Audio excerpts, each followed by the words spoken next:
Wild life. ছোটবেলা থেকেই আমার এর প্রতি একটা অদ্ভুত টান ছিল। And nowhere in Bangladesh is better to watch them than Sundarban, the world's largest mangrove forest. Sundarban is so dense that আপনি চাইলেও তাদের সহজে দেখতে পারবেন না। But there are places where you can spot them while cruising on a boat. এই 3 দিনের সুন্দরবন ট্রিপে আমি আপনাদের নিয়ে যাব কিছু পরিচিত টুরিস্ট স্পট। আমরা 5 মাস থাকি এখানে। 5 মাস থাকেন? হ্যাঁ, 5 মাস পরে আবার চলে যাব দেশে। এবং এক অজানা জায়গায় যেখানে আপনি পায়ে হাঁটা ছাড়াই উপভোগ করতে পারবেন ওয়াইল্ড লাইফকে। আর হ্যাঁ, শিপে 3 দিনের থাকা খাওয়া এবং সব এক্সপিরিয়েন্স শেয়ার করার পাশাপাশি বাঙালি হিসেবে থাকছে আমাদের কিছু কীর্তিকলাপ। ফার্স্টেটিং মানে আমরা কবে ঠিক হবো আমরা জানি না। আসসালামু আলাইকুম ভিউয়ার্স, প্রথমে আপনাদের থেকে একটু সময় নিয়ে নিচ্ছি। এটা আমার বেটার হাফের সাথে প্রথম সুন্দরবন ট্যুর। যদিও এটা কোনো টিপিক্যাল কাপল ব্লগ হচ্ছে না, আই এম সরি, আমি ওদিকে যাচ্ছিও না। অ্যান্ড এই ট্রিপটা মূলত সুন্দরবনের খুব পরিচিত একটা জায়গা নিয়ে হতে যাচ্ছে, যেখানে আমি সুন্দরবনের সব কিছু ইন ডিটেলস বলবো। সুন্দরবনের ভিতরে সুন্দরবনের পশু পাখি নিয়ে ইন ডিটেলস বলার চেষ্টা করব। এবং আপনাদের একটা টুইস্ট দিয়ে রাখি, এই সিজনে আমি 2 বার সুন্দরবন যাই এবং সেকেন্ডবার আমরা অন্য আরেকটা রুটে যাই এবং ওই রুটে আমরা একটা ট্রেক করি এবং ওইখানে হারায়ও যাই। সো ওইটা আরেক রকম এক্সাইটিং ট্যুর ছিল। ওই ট্যুরের ভিডিও নেক্সট উইকে আমি দিচ্ছি, ইনশাল্লাহ পেয়ে যাবেন। যদিও ওইখানে আমি সবকিছু বলবো না, কারণ এই ভিডিওতে আমি অলমোস্ট সবকিছু বলে দিয়েছি। সো আশা করি আপনাদের এই ভিডিওটা ভালো লাগবে। যদি ভিডিওটা ভালো লাগে তাহলে অবশ্যই like, comment, share and subscribe করবেন। খুলনার সোনাডাঙ্গা বাস স্টেশন থেকে ভোর 4টায় রওনা হই জেলখানা ঘাটে। ঠান্ডায় অবস্থা ব্যাপক খারাপ, ক্যামেরাটা ঠিক মতো ধরতেই পারতেছিলাম না। জেলখানা ঘাট থেকে ছোট নৌকা করে যেতে হবে শিপে। এই রূপসা নদীর এক পার থেকে অন্য পারেই আমাদের পানসি জাহাজ, যেখানে আগামী 3 দিন চলবে আমাদের থাকা খাওয়া আর পৃথিবীর সবচেয়ে বড় ম্যানগ্রোভ ফরেস্টে ঘোরা।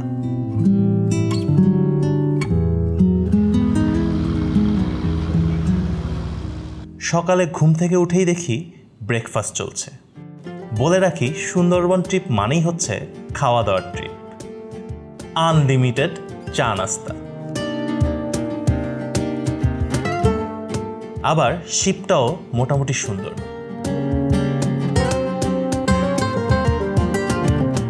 খুব সম্ভবত 20 থেকে 25 জনের ক্যাপাসিটি।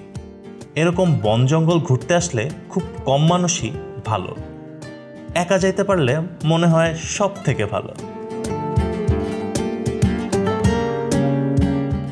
আমরা শিপ থেকে নামছি, শিপ থেকে নেমে এখন কালাবগি নামে একটা জায়গায় যাইতেছি। সুন্দরবনের খুব আননোন একটা প্লেস, আমি এই নামটা শুনি নাই। দেখি আমরা যাই, দেখি কি অবস্থা কেমন, আপনাদেরকেও দেখাই। সুন্দরবনের ঘোরার সিস্টেমটা ঠিক এমনই। বড় জাহাজ থেকে ছোট নৌকায় চলে যেতে হয় বিভিন্ন স্পটে।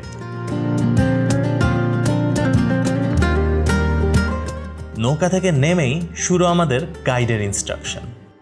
মিনি জু আছে, হাঁটার জন্য ট্রেইল আছে।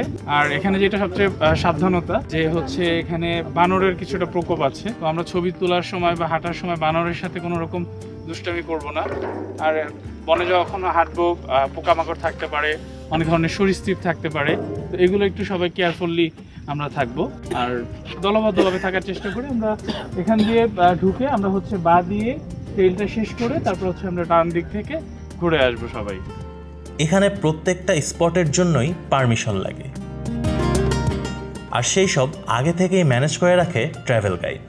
প্রত্যেকটা স্পটই রাস্তা করা। প্রথমে ঢুকতেই চোখে পড়ল হরিণ, যেগুলো কিনা পর্যটকদের দেখার জন্য বাউন্ডারি দিয়ে ঘেরা। তো জঙ্গলে যদি হরিণের দেখা নাও পাই, অ্যাটলিস্ট হয়তো এটা আমাদের সান্ত্বনা দিবে। হরিণের আশেপাশেই ঘুরঘুর করছিল বানর। আমরা এখন একটা ব্রিজে উঠবো। এই ব্রিজটায় প্রচুর পরিমাণে বানর, আমি আপনাদেরকে দেখাই। এই যে এই ব্রিজটা, এই যে আপনারা বানর দেখতেছেন। সুন্দরবনের হরিণ আর বানরের মধ্যে অন্যরকম একটা মিলবন্ধন আছে। বানর মাঝে মাঝেই হরিণের খাবারের জন্য কেওড়ার ডালপাতা নিচে ফেলে, আবার বানর গাছের উপর থেকে বাঘের দেখা পেলেও হরিণকে অ্যালার্ট করে। এই ব্যাপারটা ছোটবেলাতেই বইতে পড়েছিলাম, বাট যেই ব্যাপারটা এখানে এসে জানলাম সেটা একটু অবাক করার মতো। এই ভাইজান আমাকে বলল, শুনেন ভাই, এখানে বানরের কমিউনিটি আছে, নেতাও আছে, কোনো বানর দোষ করলে বিচারও হয়। আমি একবার দেখি এক বানরকে মাঝখানে রাইখা সবগুলা ঘিরা ধরছে, এরপরে একটা একটা আসছে, চরমাইরা চলে গেছে।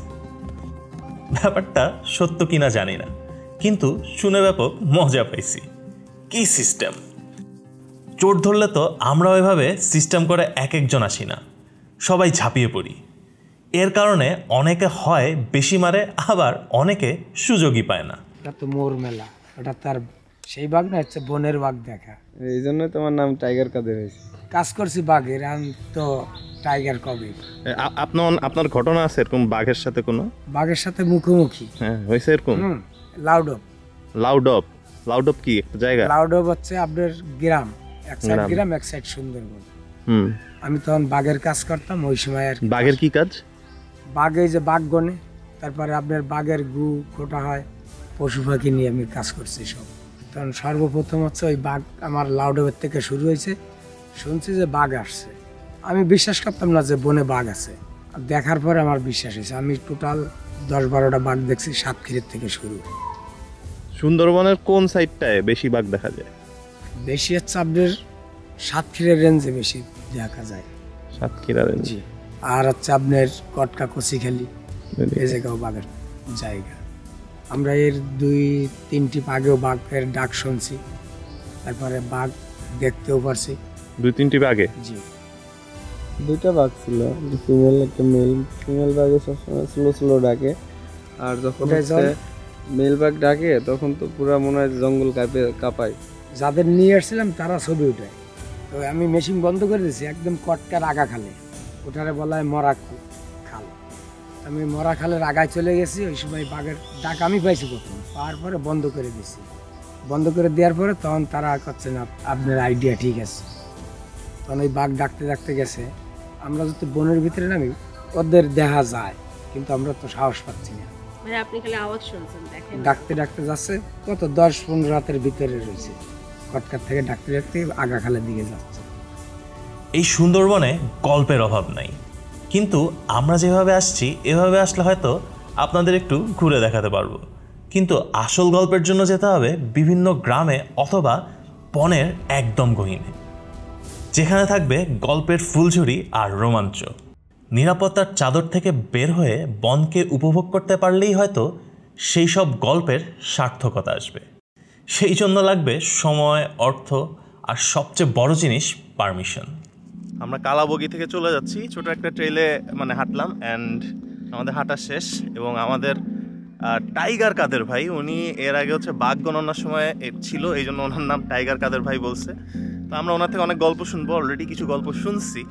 আর আমরা এখন আবার সেই বোটে উঠবো, বোটে উঠে শিপে চলে যাব। তো দেখতে থাকেন।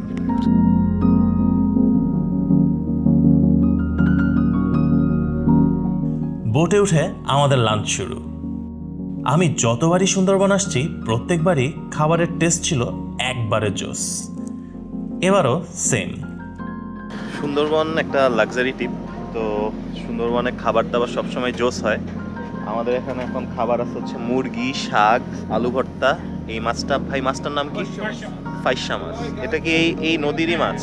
এটা হচ্ছে সুন্দরবনের যে নদী, এই নদীটার নাম জানি কি বলছিলেন ভাইয়া? শিবসা নদী। আমরা এখন শিবসা নদীর উপরে আছি। শিবসা নদীর মাছ বা এই আশেপাশের নদীরই মাছ এটা। তো খেতে খেতে আমরা যাচ্ছি পরবর্তী স্পটে। আমরা এখন শেখের টেকে আছি, শেখের টেকে নামবো। শেখের টেক নাকি হচ্ছে বাঘ দেখার জন্য সবচেয়ে জোস প্লেস, মানে এখানে বাঘ দেখার সম্ভাবনা একটু থাকে। শেখের টেকের পরেই আরেকটা বাঘ দেখার যে প্লেস, সেটা হচ্ছে কচিখালি, যেটা আমি আগের বার গেছিলাম, বাট এবার যাওয়া হচ্ছে না। এবার আমরা আসলে অন্য সাইডে আসছি, অন্য একটা রুটে।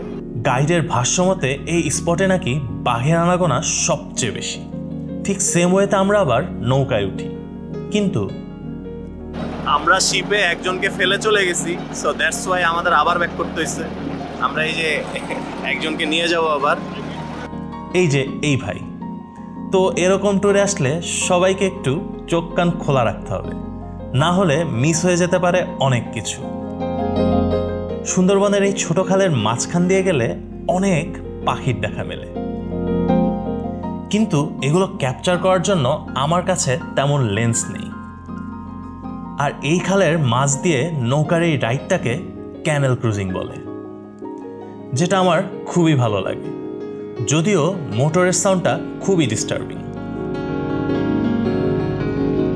আর এই সেই সুন্দরবনের বিখ্যাত গোলপাতা গাছ, যদিও এটা দেখতে একদমই গোল না। তো কিছুক্ষণের মধ্যে আমরা পৌঁছে যাই শেখের টেক।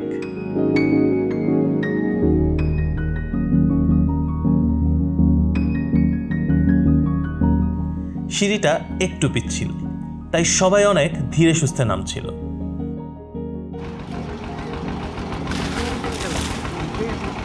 এই জায়গাটাতে আছি, এটা হচ্ছে শেখের ট্যাগ। আপনার সুন্দরবনের যে দুর্গমতম স্থানগুলোর ভিতরে একটা স্থান এই শেখের ট্যাগ, এবং এখানে প্রচুর মিথ রয়েছে স্থানীয় বাঘ নিয়ে, বিভিন্ন ধরনের গল্প আছে। এখান থেকে কয়েক বছর আগেও মানুষ এরকমভাবে আসতো না। তো এখানে একটু আমরা কেয়ারফুললি সবাই দলবদ্ধ হয়ে হাঁটবো, কেউ এলোমেলো হাঁটবো না। এবং এখানে আপনারা যেটা পাবেন সেটা হচ্ছে যে এখানে 400 বছরের পুরনো একটা মন্দির পাবেন, মতান্তরে অনেকে আরও পুরনো বলে। তো এবং যে শেখ ছিল, যার নামে এই এলাকার নাম, তার বসতভিটা আছে হাতের ডান পাশে, আমরা যাওয়ার সময় দেখব, যদিও এটা জঙ্গলের ভিতরে দেখা যায় না। তো আমরা এখানে যদি নীরব থাকি আমরা প্রচুর পরিমাণ ওয়াইল্ড লাইফ ইনশাল্লাহ দেখতে পাবো। তো দলবদ্ধ হয়ে একদম নীরবে আমরা সবাই হাঁটার চেষ্টা করবো ইনশাল্লাহ। তো আমরা বাঘ দেখার রোমাঞ্চ নিয়ে নীরবে হাঁটা শুরু করলাম। And guess what, we got a sign. আমরা শুরুতেই একটা ফ্রেশ বাঘের পায়ের ছাপ দেখলাম। মনে হইল যে কিছুটা সম্ভাবনা আছে, বাট এত মানুষ, বাঘ কেন, অন্য কোনো জন্তুও আসার কথা না। মাঝে এখানে এক আন্টি বলে উঠলো, কিসের বাঘ, কোনো কিছু দেখার দরকার নেই, ওইটা দেখলেই আমি একেবারে ফিট হয়ে যাব, পরে বাঘ বাদ দিয়ে আমারে নিয়ে টানাটানি করা লাগবে। বাড়িটা এখানে পুরনো বাড়িটা বলা হয়, আনুমানিক 2 তলা ঘর ছিল। আমি এখানে 14 মাস ডিউটি পালন করছি কাজের সময়, তখন এখানে গেছি, মাপ অনেকগুলো জায়গায় মাপ দেখছি।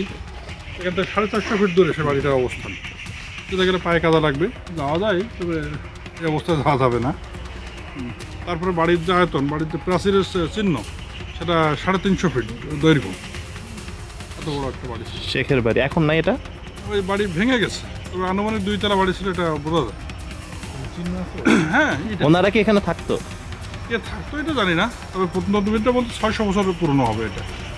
এখানে যারা প্রত্নতত্ত্ব গবেষক আসছে আমাদের সাথে, আমরা স্কট নিয়ে আসছি, তারা বলছে 600 বছর পুরনো এই ইটের মানে স্তূপগুলো। এখানে তাদের এই যে বাড়ির পাহারা দেওয়ার জন্যে প্রতি 100 মিটার পর পর আবার একটা করে এই ঘর ছিল, যেটা তাদের গবেষণা মতে। তো শেখের বাড়ি দেখে, গল্প শুনে আমরা ব্রিজ ধরে হাঁটা শুরু করি। সুন্দরবনের প্রত্যেকটা ট্যুরিস্ট স্পটেই এই টাইপের ব্রিজ বসানো, মূলত এটা করা পর্যটকের চলাচলের সুবিধার জন্য।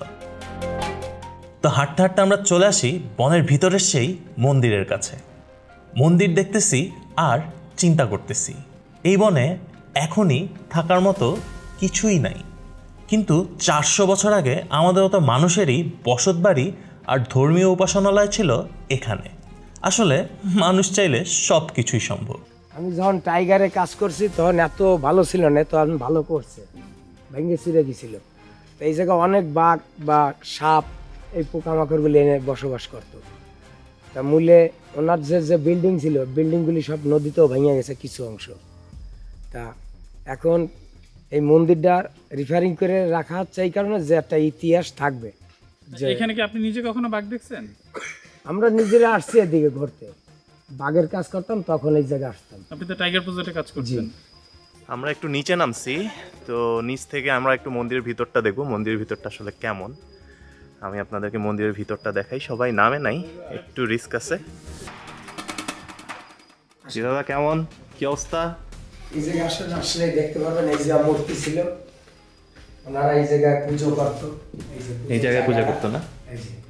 আচ্ছা, এটা আগেরটাই আছে না? জি, এটা আগেরটাই আছে, কিন্তু মূর্তি নেই। মূর্তি নেই, ওকে। মূর্তি নেই, আর ঘরটা আর কি সৌন্দর্য করছে। আচ্ছা। আর আমরা যখন আসছি তখন আপনার এত ব্রিজ ছিল না আসার জন্য, আমরা এই চর ভেঙে আসতাম, এসে দেখতাম ঘুরে। তখন এই যে সাহস কেউ পাতো না যে ভিতরে ঢোকার। এখন এই পরিষ্কার পরিচ্ছন্ন করছে বিধায় লোকজন আসতেছে। এই যে উপরের দিকে এই যে মঠ, হ্যাঁ এটা হচ্ছে মন্দিরের মঠ। এই যে ছাদ, ও ছাদ, ছাদ না? লাইট ধরেন তো। এই যে।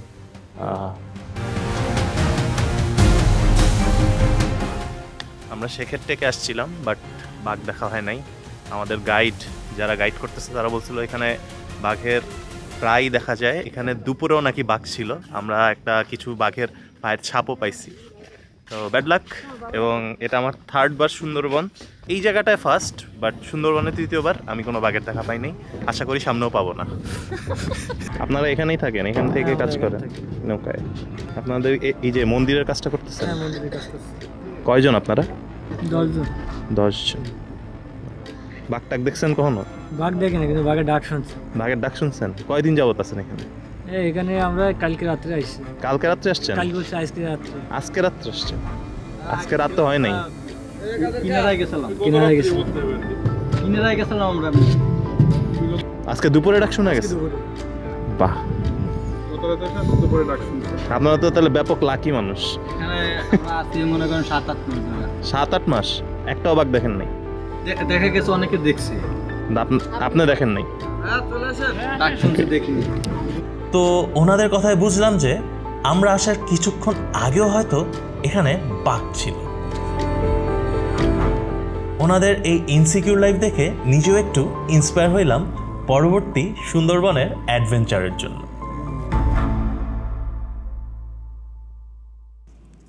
তো শিপে উঠে পুরী দিয়ে হালকা স্ন্যাক্স আর রাতে ডিনার। আজকে রাতের কি? আজকে রাতে হলো ফ্রাইড রাইস, চিকেন, চাইনিজ সবজি। চাইনিজ? বাহ, ওকে।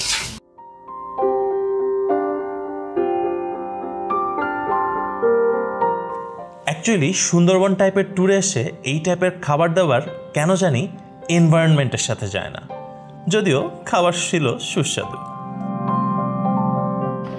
Good morning. আমাদের সুন্দরবন ট্রিপের আজকে 2য় দিন। অ্যান্ড সকাল 5:30টায় যখন উঠছিলাম তখন পুরাপুরি অন্ধকার ছিল। পরে 6টার দিকে একটু সব কিছু দেখা যাচ্ছে।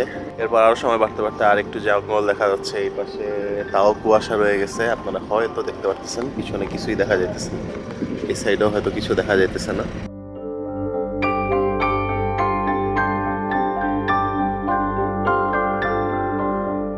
সকালের নাস্তাটা ছাড়লাম খিচুড়ি, ডিম, বেগুন ভাজি আর ছোট মাছ দিয়ে, এবং খেতে খেতে এগোচ্ছিলাম দুবলার চরের দিকে।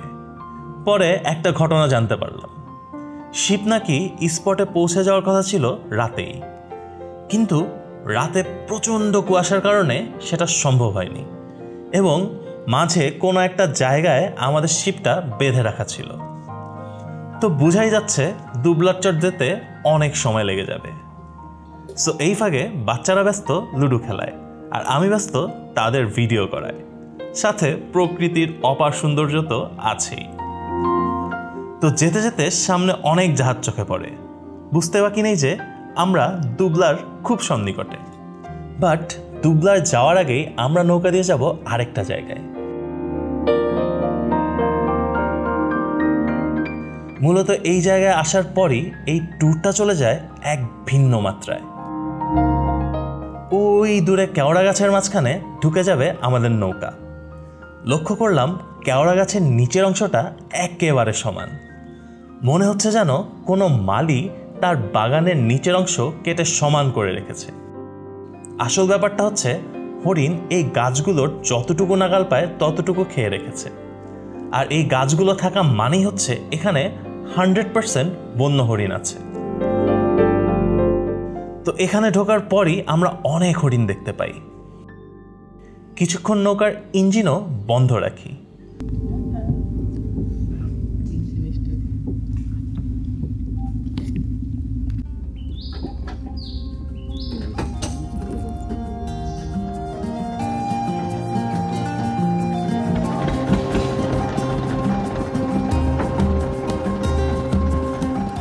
যদিও চলন্ত নৌকা থেকে এগুলো ভিডিও করা খুবই কঠিন।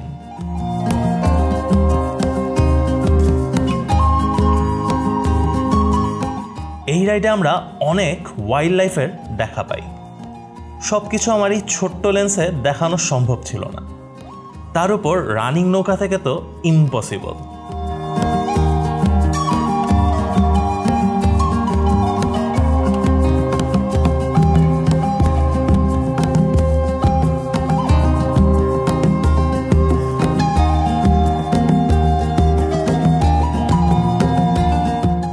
মাঝে হঠাৎ একটা ঈগলেরও দেখা মিলে।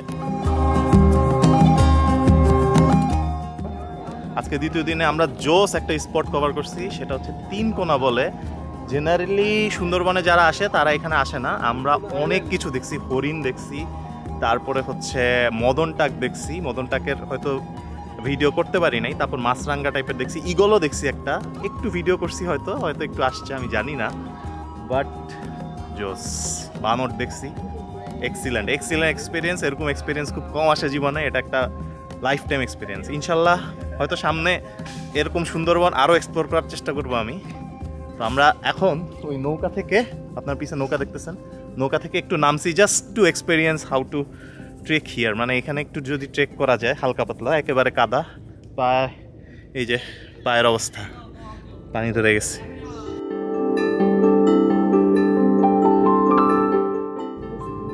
কি অবস্থা ভাই, বলেন, এক্সপিরিয়েন্স বলেন আপনার। এখন আমি বানর। আপনি বানর?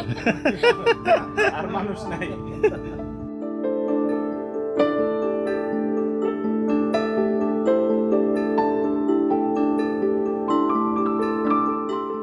সবাই এখন উপরে উঠতেছে, একটু আগে নামছে, আমরা খালি 2 জন হচ্ছে পিছে রইছি।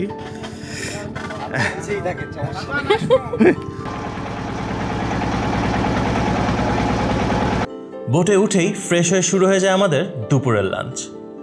আজকে মুরগির মাছের সাথে ছিল ভর্তার আইটেম, যেই জিনিসটা আমার খুব ফেভারিট।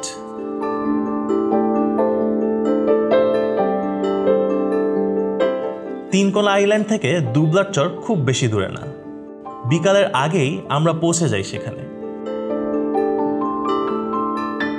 দূর থেকে দুবলার চর দেখেই বুঝে ফেললাম এখানে প্রচুর পরিমাণ টুরিস্ট।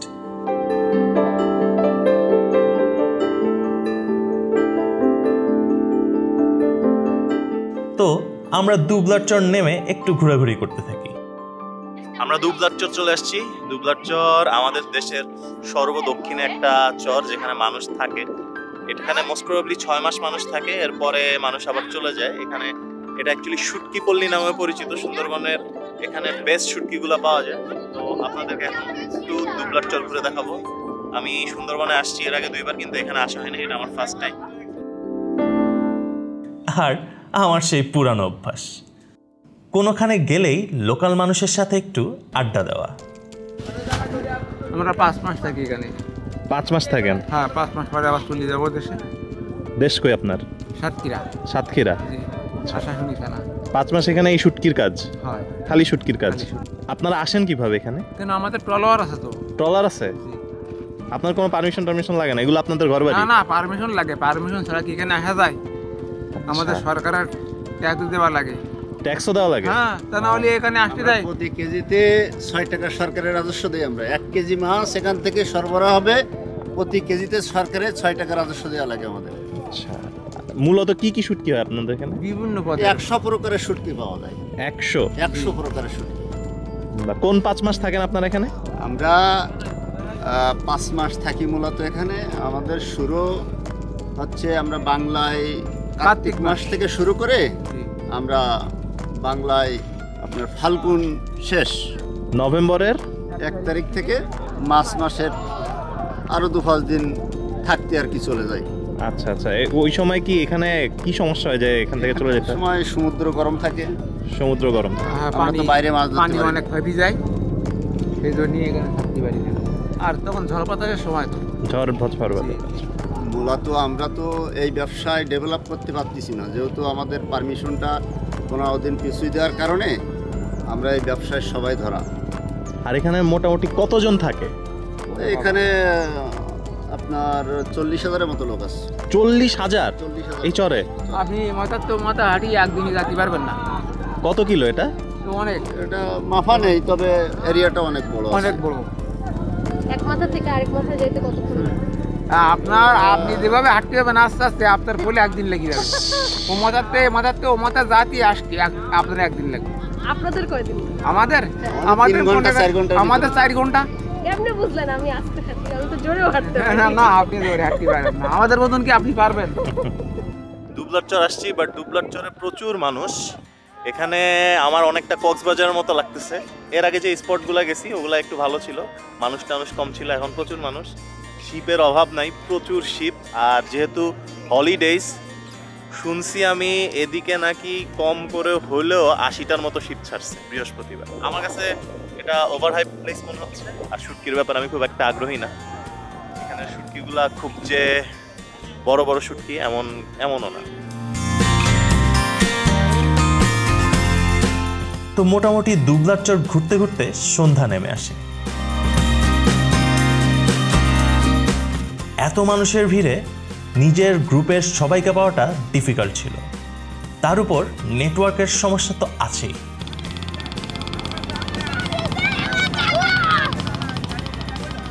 তারপর আমরা সবাই আমাদের জাহাজে ফিরে যাই।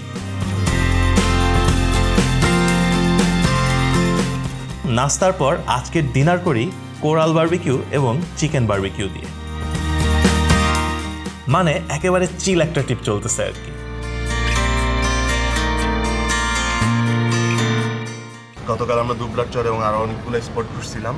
আর আজকে হচ্ছে আমাদের প্ল্যান করমজল যাওয়া। অ্যান্ড এখন সকালটা দেখেন, ওই পাশে কিচ্ছু দেখা যাইতেছে না। ওই পাশে মনে হয় একটা বোট আছে, বাট কিচ্ছু দেখা যাইতেছে না। প্রচণ্ড কুয়াশা, প্রচণ্ড শীত। কিন্তু বোটের ভিতরে আপনাকে সবসময় থাকতে হবে। সেই হিসাবে আমার মতে এগুলো ফ্যামিলি ট্রিপ হলে ভালো হয়। বোটের ভিতরে থাকলে দেখা যায় যে ফ্যামিলি সবাই একসাথে থাকতে পারে, কেউ ছন্ন ছাড়া হয়ে যেতে পারে না, সবাই একটা খুব সুন্দর টাইম স্পেন্ড করতে পারে। তো আপনারা যদি নিজেদের ফ্যামিলি নিয়ে, ফুল ফ্যামিলি নিয়ে চলে আসতে চান, সেটা আসতে পারেন। এটা খুবই একটা ভালো এক্সপিরিয়েন্স দেবে আপনাদেরকে।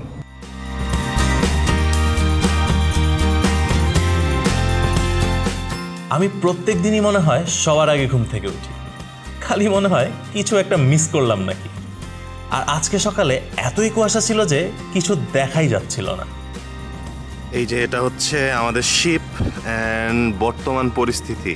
মানে শিপের বাইরে পুরাটাই কুয়াশাচ্ছন্ন, বাইরে কিচ্ছু দেখা যায় না, ভিতরে যতটুকু দেখা যায় আর কিচ্ছু দেখা যায় না। এই যে এই সাইডটায় মনে হয় একটা গ্রাম আছে, অ্যান্ড এই সাইডে একটা জঙ্গল। এই যে এটা হচ্ছে আমাদের তৃতীয় দিন সকালের নাস্তার মেনুতে আছে মরিচের ভর্তা, বেগুন ভর্তা, কলা ভর্তা, আলু ভর্তা, অ্যান্ড এটা হচ্ছে কুমড়ার ভর্তা আর ডিম। সকালের মেনুতে আরও আছে এই যে সাগরের রূপচাঁদা মাছ, দেখেই জিভে জল আসতেছে। অ্যান্ড আরেকটা হচ্ছে এই যে ভাজি। সুন্দরবন ট্যুর মানে হচ্ছে খাওয়ার ট্যুর। আমি আগেই বলছি, প্রত্যেক বেলায় জোস খাবার হয়েছে, অনেক খাবার। এই যে খাবারের মেনু, আবার ডালও আছে, কাকা বলতেছে ডাল আছে, ভাত আছে, সালাদও আছে, মানে অন্যরকম একটা অবস্থা। আজকে সকালে মানে সবচেয়ে বেশি মেনু খাইতেছি। গতকাল রাতে আমরা বারবিকিউ খাইছিলাম, বারবিকিউটাও জোস ছিল, বিশেষ করে মাছটা বেশি ভালো লাগছে। এই যে আমাদের মেইন শেফ, বলেন তো আপনার নামটা কি? মোহাম্মদ মিজান গাজী। মোহাম্মদ মিজান গাজী। ভাই আপনার রান্নার হাত খুবই ভালো। আলহামদুলিল্লাহ। আজকের খাবারটা ছিল বেস্ট। খাওয়া দাওয়া শেষে আমরা আবার সুন্দরবনের ডাবও খাই। ডাব খুব বড় না, দামটাও অনেক, তারপরও খাইলাম, কারণ নৌকায় বসে ডাব খাওয়ার এক্সপিরিয়েন্সটাও নেওয়া দরকার।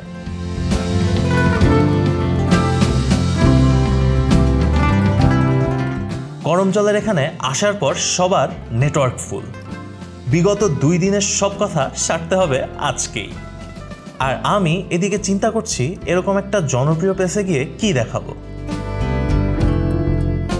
চট করে মাথায় বুদ্ধি আসলো, সবার সাথে এবার থাকবো না, একটু আলাদা হয়ে যাব, যদি ভিন্ন কিছু মেলে আর কি। আমরা এখন আরেকটা স্পট আসছি, সেটা হচ্ছে করমজল। করমজলে সবাই আসে, এখানে বানর, হরিণ, কুমির অনেক কিছু দেখা যায়। কাইন্ড অফ চিড়িয়াখানা এটা সুন্দরবনের ভিতর। সুন্দরবনের ভিতরে যারা হয়তো কোনো পশু পাখি দেখেন না তারা হয়তো এখানে আসলে অনেক কিছু দেখতে পারবেন। যদিও বাধা, আমাদের বনের ভিতরে পশু পাখি দেখতে বেশি ভালো লাগে। পুরো ট্যুরে এই প্রথম কুমির দেখলাম।